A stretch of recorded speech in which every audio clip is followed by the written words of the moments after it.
My boss, Jim Wright, told me to give me a quick tour of the hotel so I could see just how extensive the electrical upgrades were going to be. During this time, he met with the hotel owners in their office. I walked around the pool area, wisely not letting anyone know that I was trying to get as good a look as possible at all the possible cleavage. That's when I saw a 40-year-old red-haired beauty chatting with a man. He was clearly several years younger than her. They pulled their lounge chairs closer together, and the man put his hand on her left knee. At the same time, his elbow was in constant contact with the lady's left breast. I immediately hurried away from the pool area, relaxing only when I was out of sight of the pool. I considered my options for 20 seconds. Instinctively, I knew what I had to do. But I spent some time thinking about the consequences and saw only one worthy course of action. I took out my cell phone and sent a quick message to my boss, after which he carefully returned to the pool area, remaining as unnoticed as possible. I stood in the shade of the balcony where my phone camera was mounted, slowly counted to 25 and began filming the couple I had spotted earlier. The woman lay on a lounge chair with her bikini top undone as the man slowly applied sunscreen to her back, paying particular attention to the impressive side of her breasts that jutted out from her torso and was on full display. I had only been filming the video for a few seconds when a clearly angry man ran up to the couple. He grabbed a fistful of the man's lotioned hair and mercilessly pulled his head back. This exposed the man's chin and throat. I easily heard the blow as the angry man's fist met Romeo's throat. This was followed by a second blow, this time to the chin. The man, who a few seconds ago was caring for the red-haired beauty, was now lying on the side of the pool and making terrible vomiting sounds. It all happened so quickly that the woman barely had time to look back to see a very angry man rubbing his fist as he stood over her. This lasted a few seconds before he grabbed her red locks. "Jim!" she only managed to shout before he lifted her to her feet by her hair. I was still recording, so I captured her loose but rather perky breasts, bouncing as the man turned her around to face him.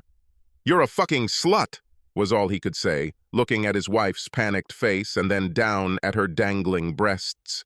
I was worried for a moment that he was going to hit her too, but luckily he controlled his anger and simply pushed her backwards into the pool. He threw several chairs and plastic tables across the deck before he saw me standing to the side.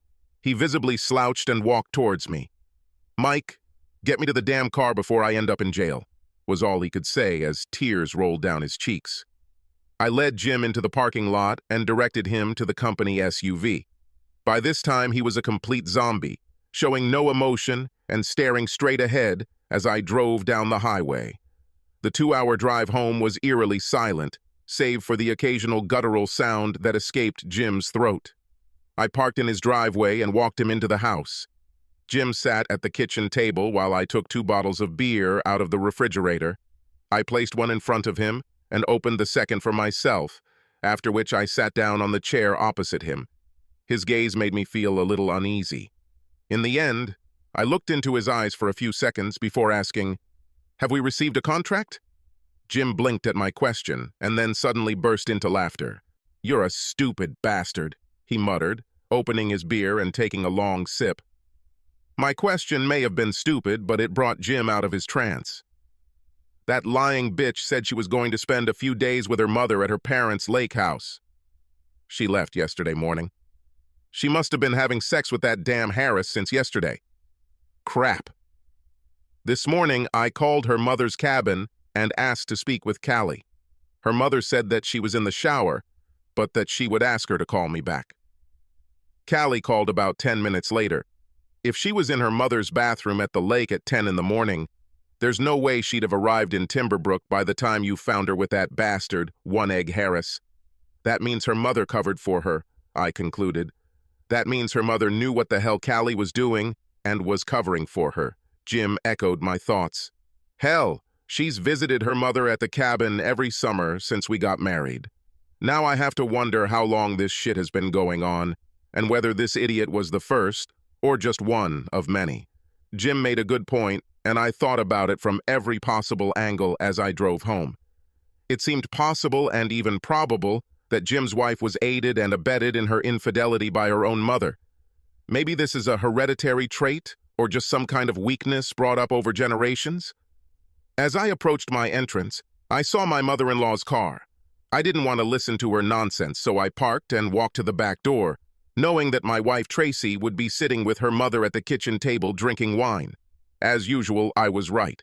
The only thing I didn't expect was the volume of the conversation.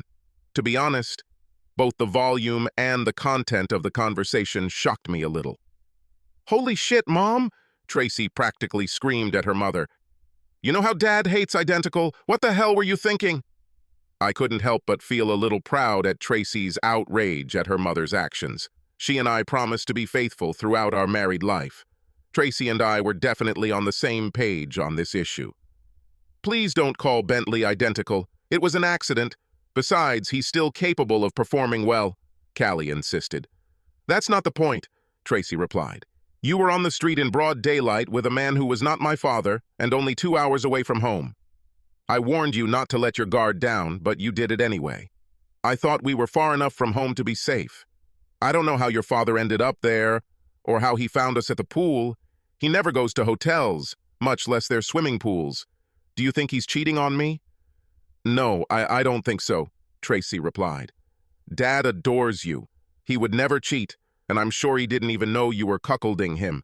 That's why his reaction was so violent. He must have been shocked to see identical rubbing lotion on your large breasts." "Bentley only rubbed the lotion on the sides of my breasts," Callie said. "He was the perfect gentleman." "I'm sure that's what happened. Dad punched him in the throat and then broke his jaw for no good reason. How are you going to handle this, Mom? It looks like Dad is very angry. I'd like to stay with you for a few days until your father calms down, if you don't mind. You know how much Jim adores me. He will get over this little mistake." "Maybe, unless he finds out about your other mistakes," Tracy suggested. "You know they won't be well received." Did Callie make other mistakes, as Tracy called them? Does my wife know about them? She didn't seem very surprised that her mom was with Odnoyatsev. This information was alarming. Not wanting them to know that I was in the house and eavesdropping on their conversation, I quietly went out the back door and headed towards the front. When he opened the door, mother and daughter fell silent. I nodded to the silent duo as I walked over to the refrigerator and pulled out a beer. It occurred to me that they had no idea how much I knew about the day's events and were waiting for me to make clear what I knew. I turned and went upstairs to take a shower.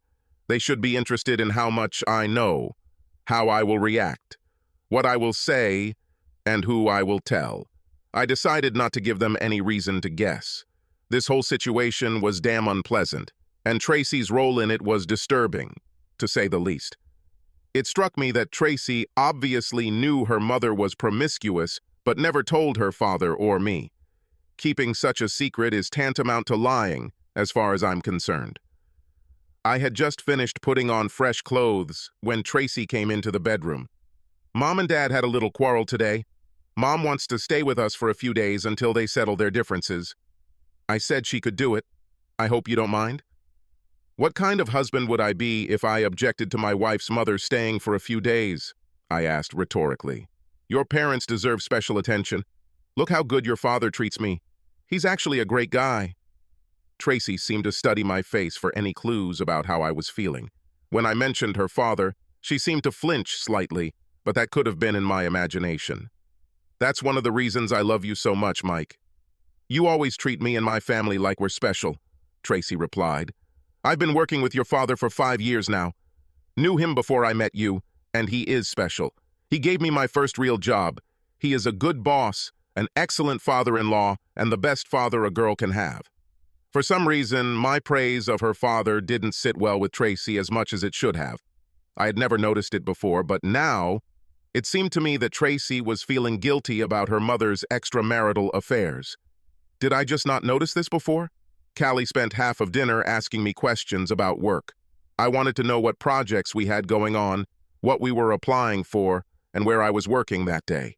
It was obvious that she was trying to find out how much I knew and how Jim ended up in the same hotel where the previous evening she had received the dish of the day.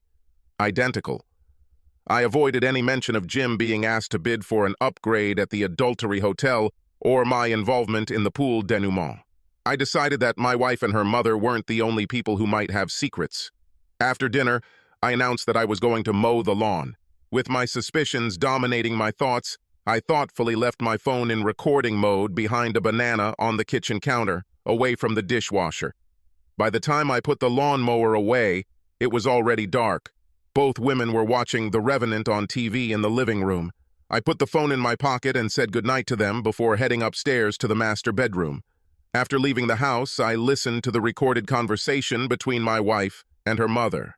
It was an eye-opening experience, to say the least. The two women discussed how to get Jim's forgiveness. They exchanged a few ideas, but basically it came down to Callie having sex with Jimmy until he could fully forgive and trust his unfaithful wife. My wife suggested that Callie increase the amount of below-the-belt manly caresses she gives Jim and let him have her ass from time to time. Callie wasn't thrilled with this option. Bentley insisted on it, but with his big guy it wasn't fun at all, Callie admitted. Jim has never shown much interest in my ass, and that suits me just fine. I only allow my lover to have it on special occasions, but the big Bentley made me reconsider this advantage. Who would have thought that the egg has a big guy? Tracy jokes. To be honest, I've heard some rumors, Callie admitted. Mom heard Mary Chase telling Sue Land about how big Bentley was, and she mentioned it to me. Grandma told you about this? I'm surprised she didn't try it on when Grandpa went on one of his golf trips. Your eyes are darting. Don't tell me that egg fucked Grandma. She's 62 years old or something like that, Tracy said with obvious amazement. That was a couple of years ago, and I hope to look as good as Mom when I'm her age, Callie said. Bentley gets very excited when he talks about how he slept with his mother and daughter. He even wanted me to ask if he could score a hat trick with you.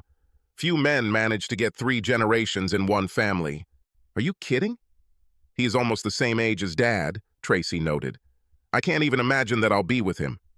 What size is his bull? Let's just say you won't be disappointed, Callie replied, as if she were recommending a good hairdresser. Just try so that I don't have to rock Bentley's little grandson on my lap. I've never cheated on Mike, and I certainly won't start with Odnoy Atsev, Tracy said. I want Mike to be the father of all our children. That's the only thing I'm sure of. I love this guy. I love your father too. That's why it's all so hard. I don't want a divorce, Callie insisted. He just works so many hours and often comes home tired. We're lucky if we have sex a couple of times a week. That's why I needed a Bentley. Really, Mom? What about George Marsh, Jeff Stevens, and God knows who else? I don't like where this conversation is going. Let's go watch The Revenant. I think that big-ass Italian girl is going to get kicked out this week, Callie said, clearly trying to change the subject. I saved the conversation to a flash drive and went to bed, knowing that I would sleep very little that night. I had a lot to think about. Work the next day was excruciating. As Jim handed out work assignments to start the day, he was a complete mess. There were only 5 of us working at Wright's Electric, and we exchanged glances as Jim stammered through his instructions. As expected, Jim and I were working together on our current project, so he climbed into the passenger seat of the company SUV. We were wiring a house that was under construction, so we could talk freely without fear of someone listening. No sooner had Jim begun telling me about his situation than he continued throughout the morning. I think it was cathartic for him, but it was even more of a shock for me. I had a hard time reconciling what I heard from my wife and her mother with the future I envisioned for myself. Will Tracy end up becoming a walking wife like her mother and apparently her grandmother? Will I have enough influence in her life to keep her faithful? Was the risk of a failed marriage or life as a cuckold worth it? Callie called me this morning, Jim began, and said she wanted to apologize for the impression she might have given me that she was cheating with Bentley. She calls this bastard Bentley.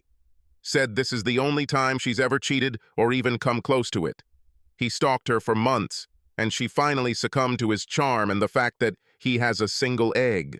I asked her how long her mother had been covering for her escapades, and she began to stutter. It never occurred to her that it was obvious to me that her mother had lied about her whereabouts. We exchanged a few nasty words, and I hung up. I didn't know whether to tell Jim what I had learned from the overheard conversation. If he decides to make peace, it will only make the situation worse. I decided not to make a decision, but I did it in a decisive manner. Jim, you need to take your time and find out what's really going on. Maybe it was the first time, maybe not. I suggest you think about the situation and all the consequences of your decision, whether you keep Callie or throw her to the curb. I feel sorry for you, Mike. You're married to my daughter, but you work with me, so you're in the middle of this mess. I feel like I wasted 25 years of my life. If it weren't for Tracy, I would have said that my married life was a meaningless sham. Having a wonderful daughter and a reliable son-in-law is the only salvation. Arriving home in the evening, I still had not decided on my further actions. As soon as I entered the kitchen, Tracy and her mother attacked me. "Dad told Mom that you told him that Mom was in the pool with Bentley," Tracy said with more than a little irritation. "What kind of asshole tries to ruin his wife's parents' marriage? Is it true? And what do you think I should have done?" I asked more calmly than I felt. "You could have told me that Jim was somewhere around and that I should get out of the pool," Callie interjected. "It would be like a gentleman. I was afraid of depriving you of the pleasure of having an identical massage of your breasts in public. I was only thinking about you, although these naked charms of yours are damn distracting," I answered. "It's not my fault that you and your mother are lying to Jim, that you're having sex with the one-ball wonder, that your breasts are visible to many, that Jim cooled off that arrogant bastard, and that you're trying to sell a bunch of crap to one of the best guys I have ever knew." "Did you hear that Grandma lied to Jim?" Tracy asked. "It just gets worse and worse." "You have no idea," I said. "You knew that your mother and grandmother were sexually promiscuous sluts, and yet you lied to help them maintain that status. Now you're mad at me because your mother was so damn stupid that she allowed a low-life bastard to play with her naked charms in public like it was my fault. I'll stand by my decision to be honest and open with Jim, while you two try to justify the fucking crap you've been doing to your dad and grandfather all these years." I saw the worry on Tracy's face as she considered my words. "I have never cheated on you, and never will. I'm not like my mother and grandmother. I tried to help them keep their ugly secrets, but I hated it. I constantly told them to stop their affairs and be faithful to their husbands." "Did you say?" Callie asked, before Tracy could give her a death glare. "I did." Callie unexpectedly agreed as Tracy's plight dawned on her. "She said that she would never cheat on you, and insisted that my mother and I begin to be faithful. I was wrong to let Bentley seduce me, but it will never happen again. I've learned my lesson, I swear." "Did George Marsh and Jeff Stevens also have big manhoods in their pants, or were they just extremely convincing?" I blurted out before I could keep my mouth shut. "Tracy, did you tell Mike about George and Jeff? Gave me a way to save her ass?" Callie demanded. "How could Mike find out about them if you didn't tell him?" "Oh no," Callie screamed. "Did you tell Jim about George and Jeff? What about Bill Simons? Does Jim know about him too?" "Not yet," I answered with a smile. The next day at work was interesting because of all these life-changing decisions. I told Jim everything I had overheard his wife and daughter discussing. He was angry as hell and then incredibly depressed. "I don't see that I have a choice, Mike. I'm going to see a lawyer and get a divorce. Don't try to talk me out of this." "I never dreamed of this," I answered gloomily. "I thought we could use the same lawyer and maybe get a better price." "But Tracy said she never cheated on you," Jim objected. "There is no reason for you to divorce Tracy. She loves you. I know he loves it.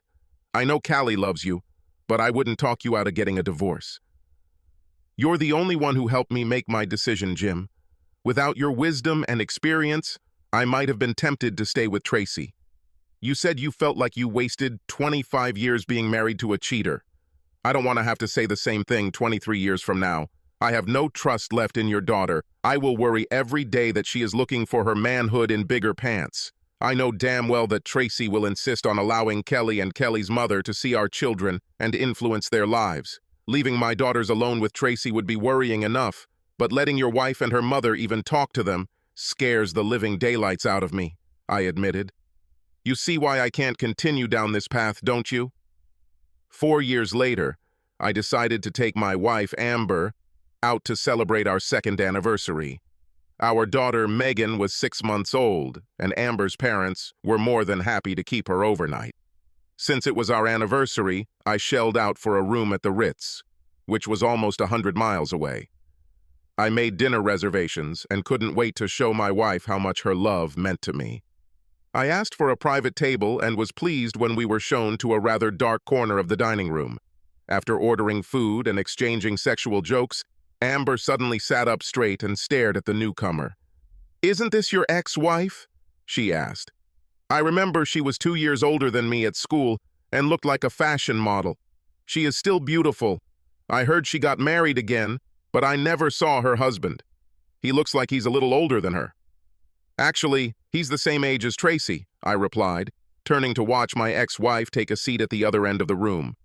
Well, that means he has a hard life. He looks old enough to be her father, Amber noted. This is not her husband. This guy only has one egg, I replied with a sigh. 4 years ago, I made the right decision. Being with you and seeing Tracy fills me with relief and joy now. What does her husband look like? Amber asked, now that her curiosity was piqued. He looks just like that guy who walked through the door with a baseball bat in his hand, I replied, silently thanking my lucky stars. Subscribe to our channel so that you're